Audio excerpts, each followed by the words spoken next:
चीन दुनिया का वो मुल्क बन चुका है जिसके मुंह पर जमीन हड़पने का खून लग चुका है। हालांकि लद्दाख में उसे भारत ने तगड़ी मार दी है, तो साउथ चाइना सी में अमेरिका समेत कई पश्चिमी देश उसकी हेकड़ी निकालने में जुटे हैं। इस मामले में अब जो खबर आ रही है वो जिनपिंग की हवा टाइट कर देगी, क्योंकि ड्रैगन की गर्दन दबोचने के लिए दक्षिण चीन सागर में अमेरिका और जापान ने नई रणनीति बनाई है। समुद्र में चीनी चाल को खत्म करने के लिए अमेरिका और जापान ने ब्रिटेन, फ्रांस, जर्मनी और इटली जैसे शक्तिशाली देशों को दक्षिण चीन सागर में इनवाइट किया है। बड़ी बात तो ये है कि इसी बात की भनक लगते ही चीन ने तेजी से अपनी सेना का आधुनिकीकरण करना शुरू कर दिया है। समंदर में ब्रिटेन, फ्रांस और जर्मनी के युद्धपोत। एक तरफ चीन की दादागिरी क्या बढ़ी, नया साल यानी 2021 में यूरोपीय देशों ने अपनी सामरिक रणनीति में बड़ा बदलाव कर दिया है। आने वाले कुछ दिनों में ब्रिटेन विमान वाहक युद्धपोत क्वीन एलिजाबेथ और उसके स्ट्राइक ग्रुप को पूर्वी एशिया में तैनात करेगा, तो फ्रांस जापान के पास अपना नौसैनिक युद्धपोत भेजने जा रहा है। वहीं जर्मनी एक फ्रिगेट को तैनात करने वाला है। चीन पर लगाम लगाने के लिए अमेरिका और जापान यूरोपीय देशों को भी साथ मिलाना चाहते हैं।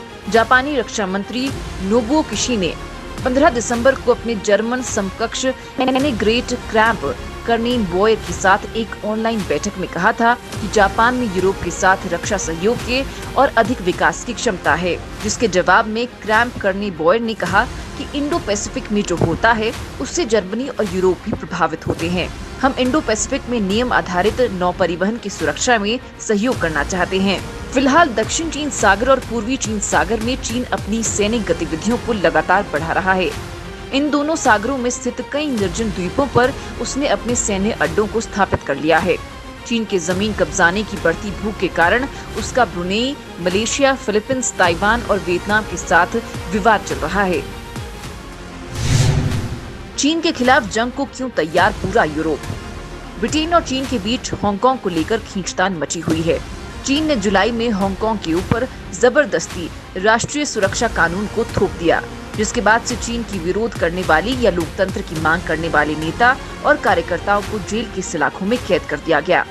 क्योंकि हांगकांग पहले ब्रिटेन का उपनिवेश था, ब्रिटेन ने इस उपनिवेश को चीन को कुछ शर्तों के साथ सौंपा था। जब चीन ने सभी नियम और शर्तों का मखौल उड़ाते हुए हांगकांग में अपनी मनमानी शुरू कर दी, तब ब्रिटेन ने भी चीन के खिलाफ अपने carrier strike group queen Elizabeth को तैनात करने का निर्णय लिया। जर्मनी भी चीन के बढ़ते विस्तारवाद पर लगाम लगाने के लिए हिंद महासागर और आसपास के इलाके में अपनी नौसेना को तैनात करने की योजना बना रहा है। जर्मन चांसलर एंजेला मर्केल की उत्तराधिकारी समझी जाने वाली विदेश मंत्री अनग्रेट क्राम्प ने कुछ दिनों पहले कहा था कि दुनिया की भलाई के लिए हिंद प्रशांत क्षेत्र बहुत महत्वपूर्ण हो गया है। हमारा मानना है कि जर्मनी को इस क्षेत्र में अपनी पहचान बढ़ानी होगी। AKK के नाम से मशहूर अनग्रेट ने कहा कि यूरोप चीन के आर्थिक एजेंडे और भू राजनीतिक रणनीति से पिछले साल पूरी तरह से वाकिफ हो गया है। चीन जर्मनी का एक महत्वपूर्ण व्यापारिक साझेदार है और हमारा चीन के साथ मजबूत आर्थिक संबंध है, जो दोनों ही देशों के हित में है।